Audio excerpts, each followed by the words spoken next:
दोस्तों, कैसे हैं आप। क्वेश्चन नंबर 82 अपने आप में जबरदस्त था, कमाल का सवाल था। आपने कई बार पढ़ा भी है। मैंने आपको alpha beta unsaturated ketone carbonyls आपको दिए हैं, साथ में मैंने आपको सीरियम का एक सॉल्ट दिया हुआ है, मीथेनॉल सॉल्वेंट दिया है और एक हाइड्राइड रिड्यूसिंग एजेंट दिया है जिसमें सोडियम बोरोहाइड्राइड था।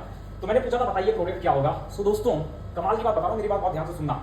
सीरियम आयन जो होते हैं ना, लेंथेनाइड आयंस जो होते हैं, वो हार्ड मेटल कैटायन होते हैं और हार्ड मेटल एसिड्स जो होते हैं वो आपने बहुत बार देखा होगा कि आपने इस सीरियम को इस कार्बोनिल ऑक्सीजन के साथ इंटरैक्ट करवाया होगा और रिएक्शन करवाई होगी। लेकिन दोस्तों, ये जो रिडक्शन रिएक्शन है ना, ये इस तरह से नहीं होता। इसमें होता ये है, सीरियम क्योंकि हार्ड लेंथेनाइड आयन है और ये प्रीफर करता है मिथेनॉल के ऑक्सीजन के साथ इंटरैक्ट करने के लिए। जो मिथेनॉल दिया हुआ है सॉल्वेंट, उसके ऑक्सीजन के साथ दरअसल ये इंटरैक्ट करता है और इस हाइड्रोजन को भयंकर एसिडिक बनाता है। और ये जो हाइड्रोजन एसिडिक हाइड्रोजन है ना, दरअसल ये इस कार्बोनिल ऑक्सीजन के साथ इंटरैक्ट करता है और यहां पर इस कार्बोनिल कार्बन की इलेक्ट्रोफिलिसिटी को बढ़ाता है, इसकी रिएक्टिविटी को बढ़ाता है और फिर ऐसे ही बहुत आराम से सोडियम बोरोहाइड्राइड अपना हाइड्राइड इस पर अटैक कर देगा और इसे रिड्यूस करेगा। मतलब इसमें क्या होगा, इसमें अलाइलिक अल्कोहल बनता है।